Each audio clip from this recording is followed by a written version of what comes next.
ओम शांति। सभी ने गीत सुना। बाबा मेरा है ना पक्का कि कच्चा पक्का है? तो इतनी प्रीत हमारी बाबा से हो। अब जिससे प्रीत होती है उसकी जैसा बनना सहज होता है। तो जब इतनी प्रीत बाबा से है तो बाप समान बनना सहज है। आज प्यारे बाबा की 4 तारीख के महावाक्य हैं। बाबा बोले, मीठे बच्चे अपने दिल रूपी दर्पण में देखो कि अंदर में कोई भूत तो नहीं है। बाबा ने कहा अपने दिल रूपी दर्पण में देखो कि अंदर में कोई भूत तो नहीं है। भूतों को निकालने का प्रयत्न करते रहो ना। बाबा ने कहा क्या करना है? भूतों को निकालने का प्रयत्न करते रहो। प्रश्न है, बाप और बच्चों के बीच संगम पर दुनिया से बिल्कुल न्यारी रस्म चलती है, वह कौन सी है? बाबा बोले, दुनिया में बच्चे बाप को नमस्ते करते हैं, लेकिन यहाँ बाप बच्चों को नमस्ते करते हैं। इतना निरंकारी बाबा हमारा। बाप खुद कहते, मीठे बच्चे मैं तुम्हारी सेवा में आकर उपस्थित हुआ हूँ, तो तुम बच्चे मेरे से भी बड़े ठहरे। दूसरा, मैं निरअहंकारी निराकारी बाप हूँ, तो ज़रूर पहले मैं नमस्ते करूँगा। यह भी संगम की न्यारी रस्म है। बाबा ने कहा ये भी न्यारी रस्म है। ओम शांति। आने से पहले पहले बाप बच्चों से नमस्ते करें या बच्चे बाप को नमस्ते करें? बाबा ने पूछा तो बच्चों ने क्या कहा कि बच्चे बाप को करें। बाबा ने कहा नहीं, पहले बाप को नमस्ते करना पड़े। संगम युग की रस्म रिवाज ही सबसे न्यारी है। बाप खुद कहते हैं, मैं सभी का बाप तुम्हारी सेवा में आकर उपस्थित हुआ हूँ, तो ज़रूर बच्चे बड़े ठहरे ना। दुनिया में तो बच्चे बाप को नमस्ते करते हैं, यहाँ बाप बच्चों को नमस्ते करते। बाबा ने कहा दुनिया में बाप बच्चे करते हैं माँ बाप को नमस्ते, अपने बड़ों को, और बाबा यहाँ निरअहंकारी है। इसका मतलब ये नहीं है कि कोई सोचे कि अच्छा फलाने ने तो हमसे ओम शांति करी नहीं, पहले उनको करनी चाहिए, हम क्यों करें। इसका मतलब ये बिल्कुल नहीं है। ये तो बाबा एक बात समझा रहे हैं। तो बाबा कहते हैं बच्चे, बाप खुद कहते मैं सभी का बाप तुम्हारी सेवा में आकर उपस्थित हुआ हूँ, तो ज़रूर बच्चे बड़े ठहरे। तो बाबा सम्मान दे रहे हैं बच्चों को। दुनिया में तो बच्चे बाप को नमस्ते करते, यहाँ बाप बच्चों को नमस्ते करते। गाया भी हुआ है निराकारी निरहंकारी, तो वह भी दिखलाना पड़े। वो तो सन्यासियों के चरणों में झुकते हैं, चरणों को चूमते हैं, समझते कुछ भी नहीं। बाप तो आते ही हैं कल्प के बाद बच्चों से मिलने। तुम बहुत सिक्के लदे बच्चे हो, इसलिए कहते हैं मीठे बच्चे तुम थक गए हो। बाबा कहते हैं बच्चे तुम थक गए हो मेहनत कर करके। कितनी मेहनत करके आए। ज़्यादा ही थक गए। दिमाग से थक जाते हैं आजकल, सोच सोच के व्यर्थ है ना। काम से कोई नहीं थकता है। तो बाबा कहते हैं बच्चे तुम थक गए हो। द्रौपदी के पांव दबाए तो सर्वेंट हुआ ना, ये कहावत में कहा जाता है। वंदे मातरम किसने उच्चारा? बाप ने। बच्चे समझते हैं बाप आया हुआ है सारी सृष्टि की बेहद की सेवा पर। सृष्टि पर कितना किचड़ा है, ये है नर्क। तो बाप को आना पड़ता है नर्क को स्वर्ग बनाने। बहुत दिल से आते हैं, जानते हैं मुझे बच्चों की सेवा में आना है। कल्प कल्प सेवा पर उपस्थित हुए हैं। यहाँ बैठे सभी की सेवा हो जाती है। ऐसे नहीं कि सभी के पास जाना होगा। बाबा कहते हैं ऐसे नहीं, बाबा हमारे पास तो आए नहीं तो हमारी तो सेवा हुई नहीं। बाबा कहते हैं बच्चे, बाबा एक जगह बैठ के सारी विश्व की सेवा करते हैं। बाबा ने कहा ऐसे नहीं कि सभी के पास जाना होगा। सारी सृष्टि का कल्याणकारी दाता तो एक है ना। उनकी भेंट में मनुष्य कोई सेवा कर न सके। उनकी है बेहद की सेवा। फिर आज मुरली के गीत बीच में गीत बजा। गीत है जाग सजनिया जाग नवयुग आया। बाबा ने कहा कितना अच्छा गीत है। नवयुग पर भी समझाना चाहिए। युग भी भारतवासियों के लिए ही है। भारतवासियों से फिर वह सुनते हैं कि सतयुग त्रेता होकर गए हैं, क्योंकि वह आते हैं द्वापर में। तो औरों से सुनते हैं कि भारत प्राचीन खंड था, उसमें देवताएं राज्य करते थे। आदि सनातन देवी देवता धर्म था जो अभी नहीं है। गीता है देवी देवता धर्म का माई बाप। बाकी सब बाद में आते हैं। तो यह हुआ प्राचीन सब धर्मों के लिए। वास्तव में एक गीता ही मुख्य है जो सबको माननी चाहिए, परंतु मानते कहाँ हैं? वे अपने धर्म शास्त्र को ही मानते हैं। यह तो जानते नहीं कि भगवान ने गीता कब उच्चारी है ना। बाबा ने कहा क्योंकि गीता में श्री कृष्ण देहधारी का नाम है, इसलिए सब उसको मानते नहीं, स्वीकार नहीं करते हैं। ये पता ही नहीं गीता भगवान ने कब गाई। गीता है बाप की उच्चारी हुई, उसमें बाप के बदले बच्चे का नाम डाल मुश्किलात कर दी है। इसलिए सिद्ध नहीं होता कि शिवरात्रि कब मनाएं। शिव जयंती के बाद होती है कृष्ण जयंती। कभी भी श्री कृष्ण यज्ञ नहीं गाया जाता, रुद्र ज्ञान यज्ञ ही गाया जाता है। उनसे ही विनाश ज्वाला प्रज्वलित हुई है। सो तो बरोबर देख ही रहे हो है ना, अभी दुनिया में कैसी विनाश ज्वाला प्रज्वलित हो रही। बाबा कहते सो तो बरोबर देख ही रहे हो। आदि सनातन देवी देवता धर्म की फिर से स्थापना हो रही है। फिर यह और अनेक धर्म रहेंगे नहीं। कृष्ण भी तब आए जब और सब धर्म ना हो। बाकी सब आत्माएं मुक्ति धाम में रहती हैं। भगवान से तो सबको मिलना होता है ना, तो सभी बाप को सलाम करेंगे। बाप भी फिर आकर बच्चों को सलाम करते हैं। इसलिए क्या कहते हैं? मालेकम सलाम। मुस्लिम बोलते हैं ना सलाम वालेकुम, तो मालेकम सलाम ऐसे बोलते हैं रिटर्न में। तो बच्चों को क्या है, माँ बाप मालिक समझते हैं। प्रॉपर्टी के मालिक होते हैं ना बच्चे ही, माँ बाप के। बच्चे फिर बाप को करते हैं।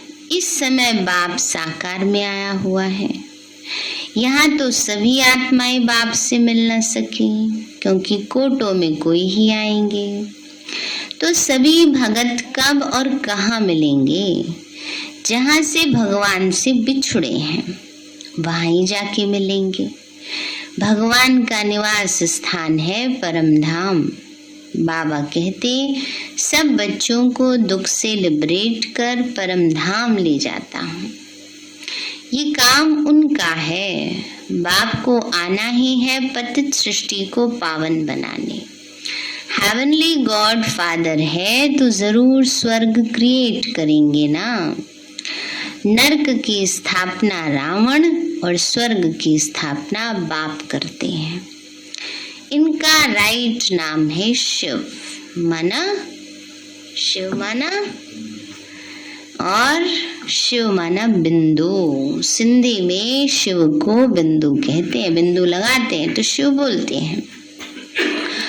तो बावनी का इनका राइट नाम शिव माना बिंदु है। आत्मा भी बिंदु है। भ्रकुटी के बीच इतनी रह सकेगी।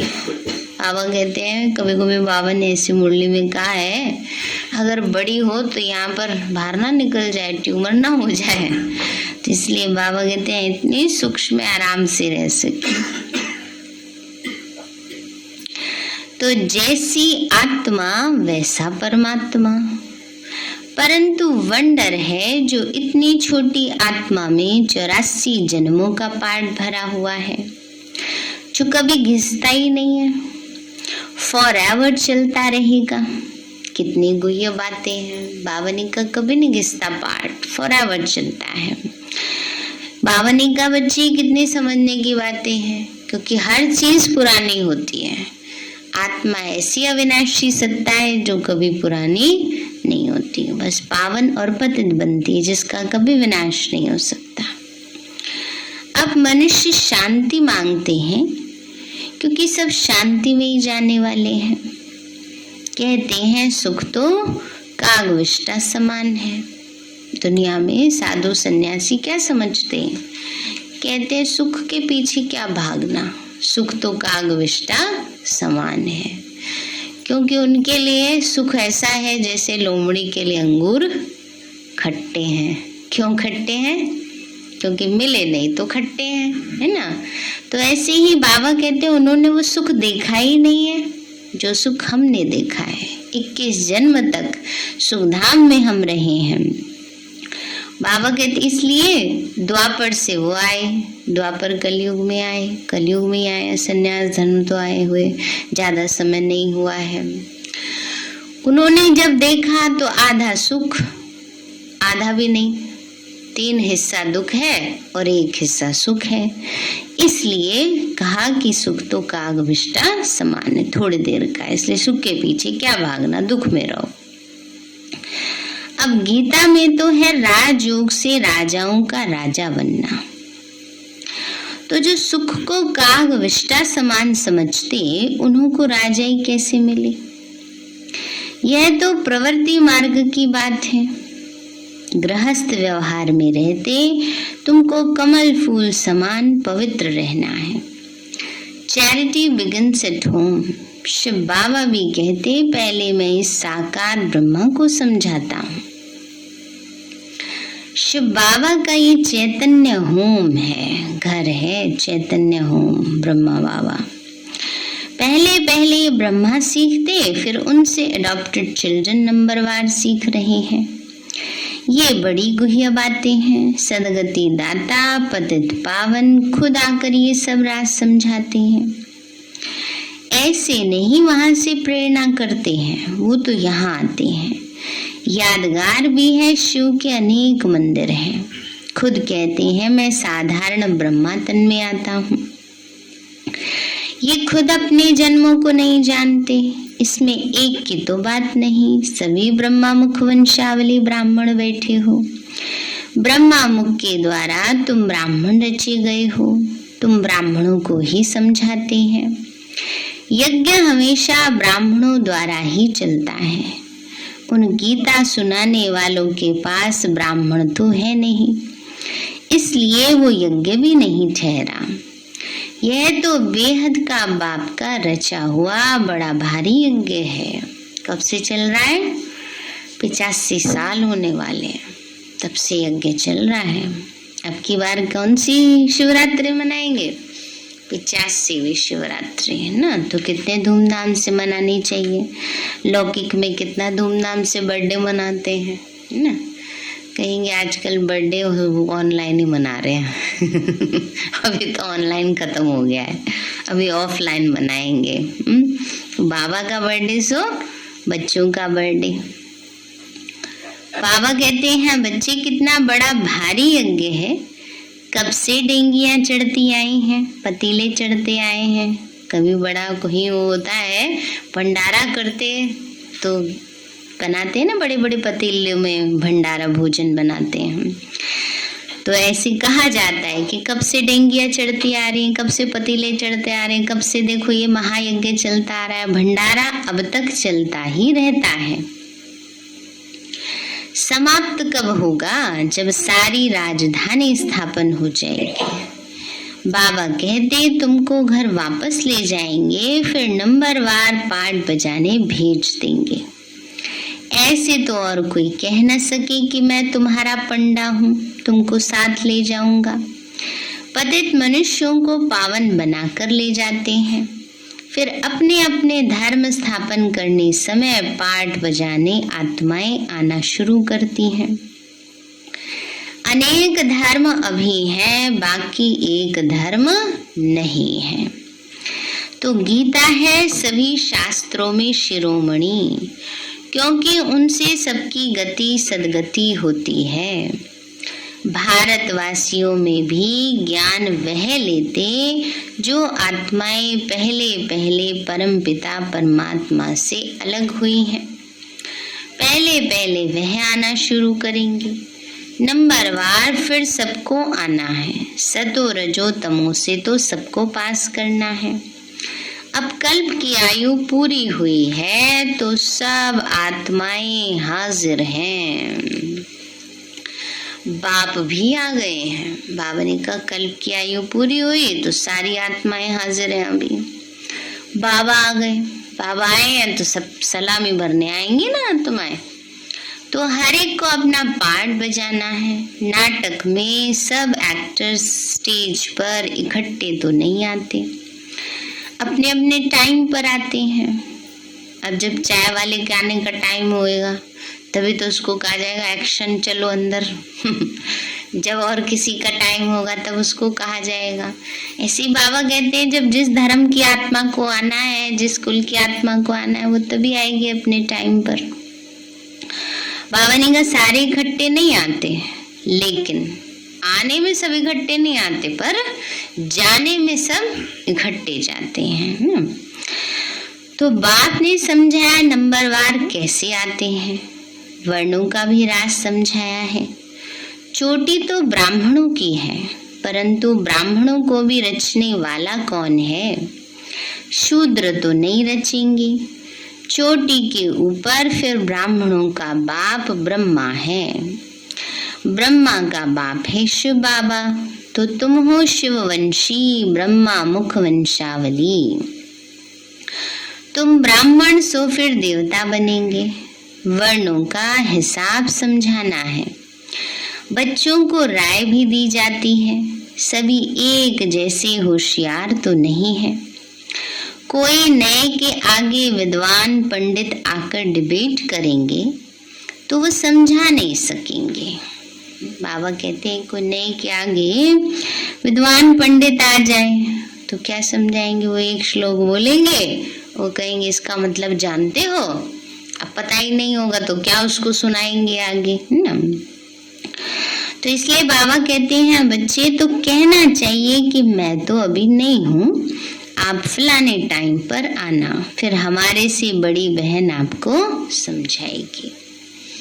तो बाबा कहते हैं ऐसे उनको समझाना चाहिए, ये नहीं जो मन में आया वो बोल दो। ऐसे नहीं कि हाँ हम कोई कम है समझाने में कई बार ऐसे जोश आता है ना कईयों को, तो कुछ भी उसको बोल देते हैं, तो वो भी नहीं होना चाहिए ना। इसलिए बाबा कहते जो बात पता नहीं हो उसके बारे में नहीं बोलना चाहिए। कई कहते अच्छा आपको तो शिव बाबा ने विनाश की डेट बताई दी होगी, विनाश हमें करना है, हमें तो नहीं करना, हमें तो संपूर्ण बनना है, हमें अपनी डेट फिक्स करनी है फरिश्ता बनने की, हमें क्यों बताएंगे बाबा।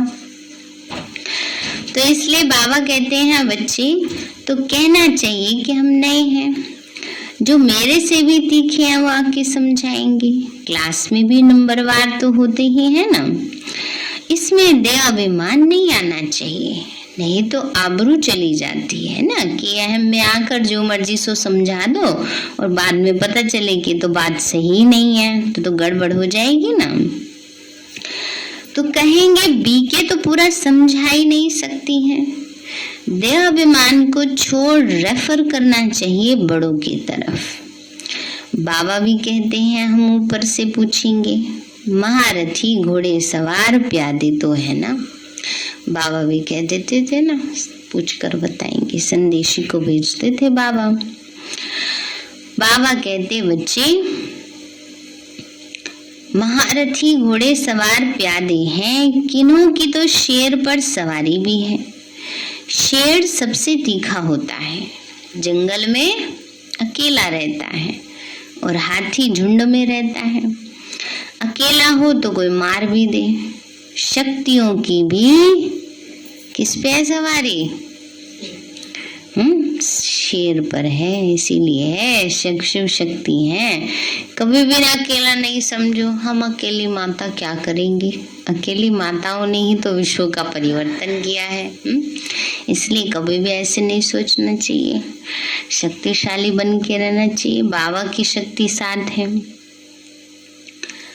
बच्चों को समझाया है गीता का भगवान कृष्ण कहना ये तो जैसे रॉन्ग है। कृष्ण के शास्त्र तो सभी धर्म वाले नहीं मानेंगे। प्राचीन देवी देवता धर्म किसने स्थापन किया वह सिद्ध कर बताना है। उनको गॉड गॉडेजेस भी कहते हैं, ईश्वर तो अलग है। लक्ष्मी नारायण को भगवान भगवती कहते, वो पालना के निमित्त है। अगर लक्ष्मी नारायण को भगवान भगवती कहते तो विष्णु शंकर को पहले भगवान कहना पड़े। तुम जानते हो भगवान बिना गीता कोई बोल न सके। गीता में लिखा ही हुआ है, भगवान वाच श्रीमत भगवत गीता ना। तो बाबा ने कहा भगवान ही गा सकते हैं गीता। श्री श्री रुद्र की गीता है, इसको कोई अपना मुख बना न सके। गीता सिवाय शिव बाबा के और किसी के मुख से आ न सके। गीता माता है, उनका रचयिता शिव बाबा है। वह बैठ ओरली समझाते, ऐसे नहीं कि शिव बाबा ने कोई लिखत में लिखी है वो गीता, नहीं, वो तो बाबा ज्ञान दे रहे, ओरली समझा रहे हैं। वह ज्ञान का सागर है ना, तो रचयिता ही रचना की नॉलेज देंगे। इसलिए ऋषि मुनि भी कहते हैं बेअंत है। ईश्वर की गतमत ईश्वर ही जाने। अब ईश्वर की मत सो श्रीमत, जिससे सदगति मिल जाती है सो तो ठीक। गति के साथ सदगति दोनों कहना पड़े, क्योंकि भारत में जब स्वर्ग होता है तब और धर्म वाले गति में होते हैं। भारतवासी सदगति अर्थात जीवन मुक्ति में है। ये सब राज बाबा ही समझाते हैं जो धारण करने हैं। भक्ति मार्ग वाले कहते हैं वेद शास्त्र आदि सबसे ईश्वर का रास्ता मिलता है, परंतु ऐसे तो है नहीं। ये कोई शिमला की पहाड़ी थोड़ी है। भगवान को पाना कोई शिमला की पहाड़ी थोड़ी है।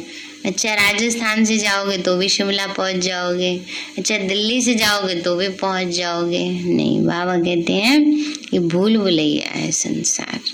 यहाँ अंदर तो आ जाएंगे लेकिन वापस जाने का रास्ता एक ही है। हर रास्ता लगेगा ये बाहर जा रहा है, लेकिन जा नहीं सकते। ऐसे ही सबको लगता है अच्छा ऐसे कर लो चाहे ऐसे कर लो भगवान से मिल ही जाएंगे, पर भगवान से मिलने का रास्ता तो भगवान स्वयं बताते हैं। यहाँ तो साजन को सजनियों के पास आना पड़े, सजनियों का श्रृंगार कराना पड़े। स्वर्ग का मालिक बनाने के लिए सब महाराजा महारानी बनना चाहते, परंतु बाबा कहते हैं, क्या कहते हैं, सब तो महाराजा महारानी बनना चाहते हैं, पर बाबा क्या कहते हैं और क्या कहते हैं? बाबा ने सबसे ऊपर भी बताया है। बाबा कहते हैं अपनी शक्ल तो देखो, दिल दर्पण में झागो। बाबा ने कहा पहले अपनी शक्ल तो देखो, अपना मुंह दे पहले देखो। नारद की बात अभी की है। उनको लक्ष्मी को वरने की दिल हुई, उनको कहा पहले अपनी शक्ल देखो। शक्ल कैसी थी? बंदर जैसी। अब बाबा कहते हैं आप सब अपनी चेकिंग करो, कहाँ तक पहुंचे हैं बंदर से मंदिर लायक बनने की प्रोसेस में। तो बाबा कहते हैं बच्चे अपना दिल रूपी दर्पण देखो, काम का भूत तो नहीं आता, जांच करते रहो और भूतों को निकालने का प्रयत्न करते रहो। युक्तियां तो बाबा सब बतलाते रहते।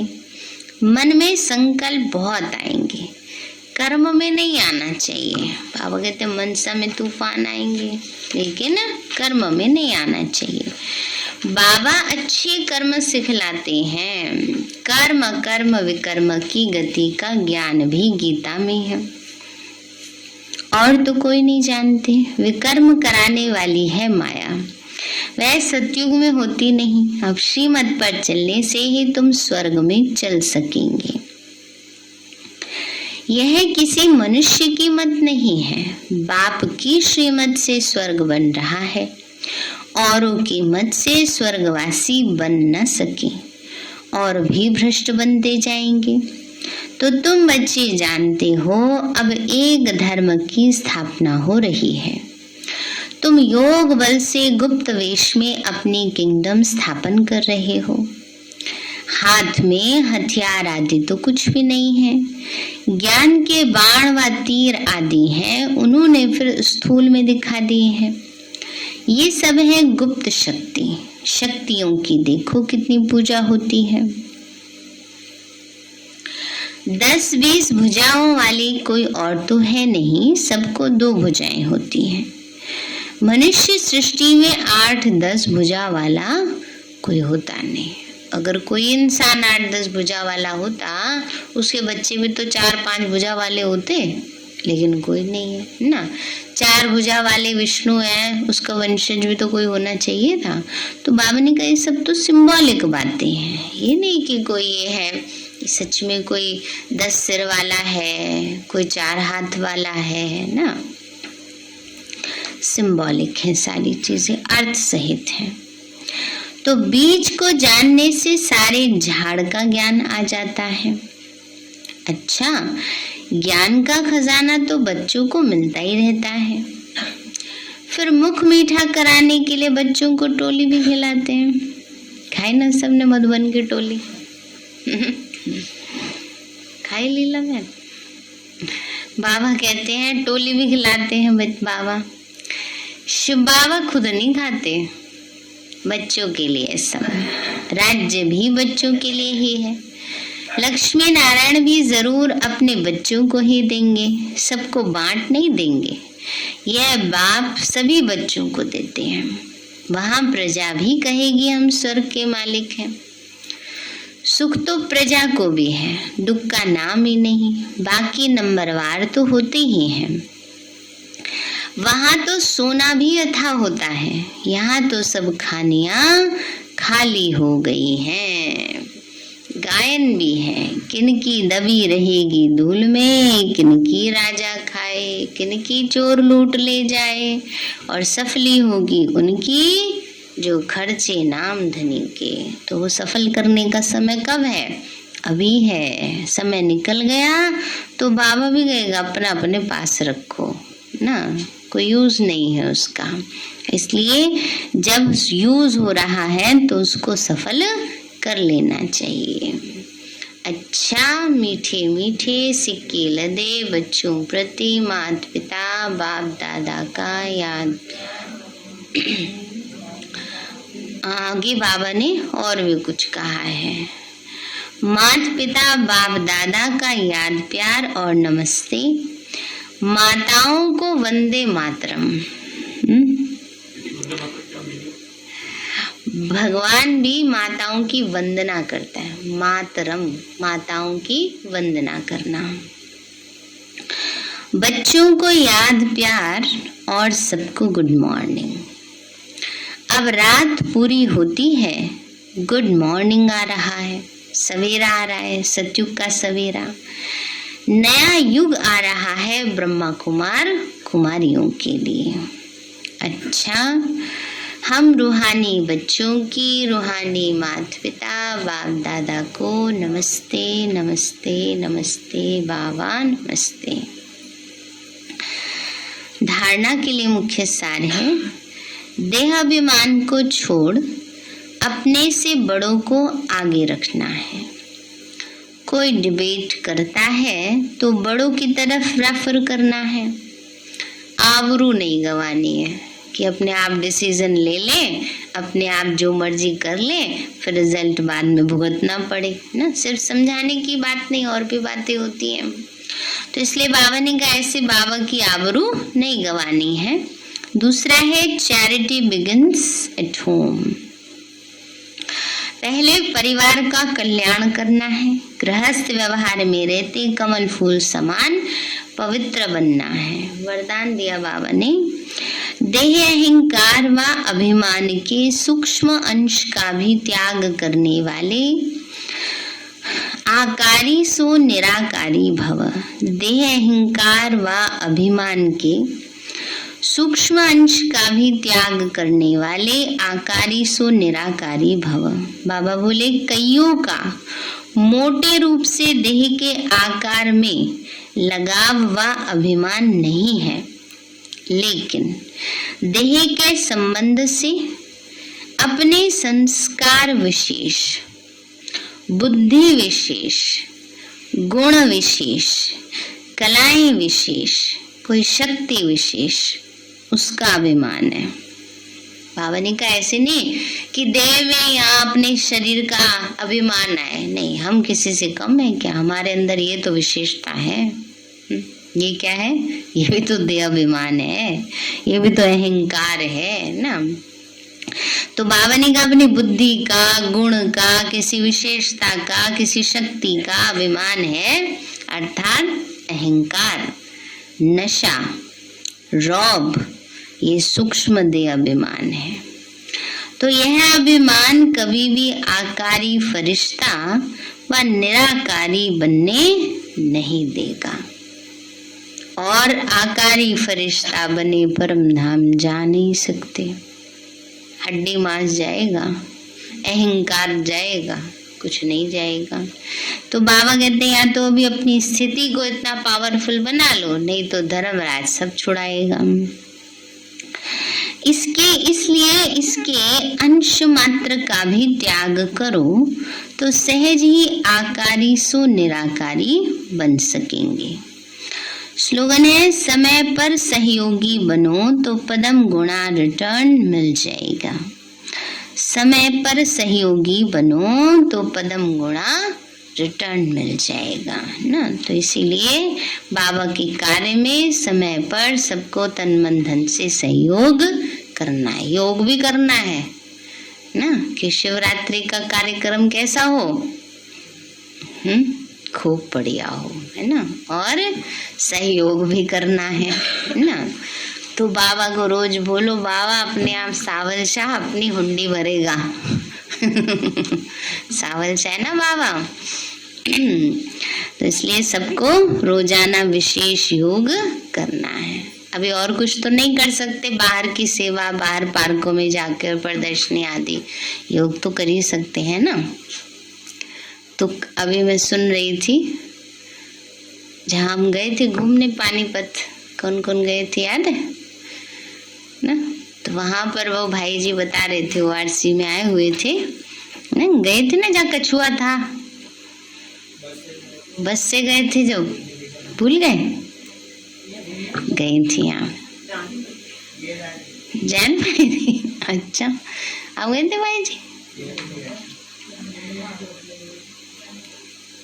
अच्छा, आप तो गए थे, आप गए थे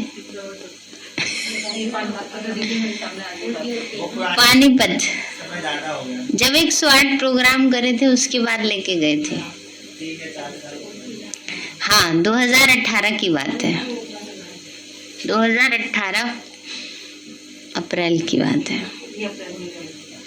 हैं आपने, अच्छा चलो, उसमें वो भाई जी बता रहे थे वहाँ तपस्या धाम बनाया जिस मधुबन में बना हुआ है, तो वहाँ पर कछुआ भी था, सबने अपने सिर पे भी रखवाया कछुआ, फोटो भी खींची थी। बड़ा सुंदर कछुआ था। तो वहाँ पर ऐसे बनाया हुआ है, तो उस समय वो बन ही रहा था, तब हम देखने गए थे।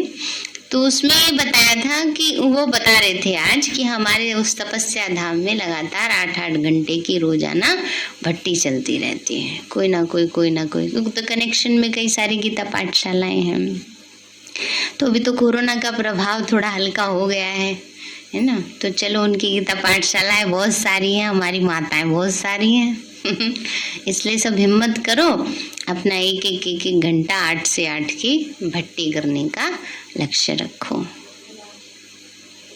सुबह 8 से तो मुरली शुरू हो जाती है ना। 8 से 9 तो ये चल गया, 9 से 10, 10 से 11, 11 से 12, एक घंटे का समय, जैसे बीच में नवरात्रि में रखते हैं। तो बताओ कौन कौन किस किस समय आएगा? अभी कितने दिन रह गए? बस आज से 24 दिन भी नहीं रहे शिवरात्रि के। ये समझ लो 21 दिन की तो बात है। जो प्रोग्राम होंगे वो अलग रहेगा समय ना, बाकी सबको अपना एक घंटा देना है। आप 3 से 4 आओगे, 4 से 5 आने वाले बहुत जने हैं। हैं? आप 2 बजे से 3 बजे आओगे, आप 4 से 5 आओगे, नहीं तो 1 घंटा भी कर जाओ आप। आपको दूर से आना है ना, 2 बार आने के लिए मुश्किल ना हो। बताओ, हैं? 9 से 10। 8 से 9 नहीं, 9 से 10। है लक्ष्मी बहन 4 बजे आओगी। शीला माता अच्छा 3 बजे आओगे। आप 2 से 3 आओगे, वो 3 से 4 आएंगे। ठीक है। आप लीला बहन 3 बजे आओगे। बात नहीं करना बैठ के, योग लगाना, कमेंट्री चलवा लिया करो, है ना। और केला बहन हाँ, सुबह टाइम मिले तो सुबह कर लें। अच्छा, 2 बार आना मुश्किल नहीं, 2 बार जिसको आना मुश्किल हो कोई बात नहीं, 1 बार आके कर लो, है ना। एक बारी कर लो, पर ये लक्ष्य रखना है हमें करना है। 21 से 2 दिन की बात है। लौकिक में अपने बच्चों के बर्थडे के लिए कितनी तैयारी करते हैं। बाबा तो हमारा बच्चा भी है, बाप भी है, साथी भी है, सब कुछ है। बोल तो रहे हैं। ठीक, चलो आज सार है मीठे बच्चे, अपने दिल रूपी दर्पण में देखो कि अंदर में कोई भूत तो नहीं है। भूतों को निकालने का प्रयत्न करते रहो। प्रश्न है, बाप और बच्चों के बीच संगम पर दुनिया से बिल्कुल न्यारी रस्म चलती है, वो कौन सी है? बाबा ने कहा, दुनिया में बच्चे बाप को नमस्ते करते हैं, लेकिन यहाँ बाप बच्चों को नमस्ते करते हैं। बाप खुद कहते हैं, मीठे बच्चे मैं तुम्हारी सेवा में आकर उपस्थित हुआ हूँ, तो तुम बच्चे मेरे से भी बड़े ठहरे। दूसरा, मैं निरहंकारी निराकारी बाप हूँ, तो जरूर मैं पहले नमस्ते करूँगा। यह भी संगम की न्यारी रस्म है। ये काटना नहीं भाई, रहने देना इसमें मुरली में, और जो सुने वो भी करे ना। चलो मीठे बाबा, आपने हमें सब कुछ दिया, आपका पदम गुणाभार शुक्रिया। प्यारे बाबा, आप हमें ज्ञान गुणों शक्तियों वरदानों और सद्बुद्धि से भरपूर करते हो, आपका बार बार शुक्रिया। मीठे बाबा, आपने मुझे आत्मा को, इस सेवा स्थान को, विश्व की सर्व आत्माओं को निर्विघ्न बनाया, आपका बार बार शुक्रिया। प्रकृति के 5 तत्वों का भी शुक्रिया, साइंस के साधनों का भी शुक्रिया, लौकिक अलौकिक परिवार का भी शुक्रिया। हे तन तुम्हारा भी शुक्रिया। विश्व की सर्वात्माओं का और ब्रह्मांड की सारी शक्तियों का सब प्रकार का सहयोग देने के लिए शुक्रिया। मीठे बाबा, मुझ आत्मा ने जाने अनजाने में जिन भी आत्माओं को मनसा वाचा कर्मणा दुख दिया है, मैं उन सभी से क्षमा चाहती हूँ। मुझे क्षमादान दिलाओ। और जिन आत्माओं ने मुझे दुख दिया है, विघ्न रूप बने हैं, मैं उन सभी को दिल से क्षमा करती हूँ। सबका कल्याण हो, सबको सुख शांति सद्बुद्धि मिले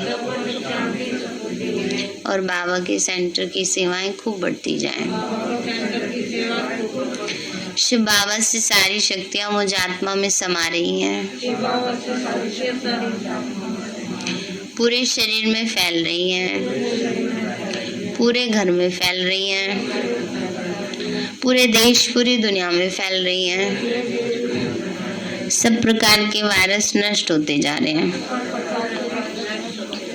मैं आत्मा परम धाम में चमकती हुई मणि हूँ। सतयुग में पावन देवताई शरीर में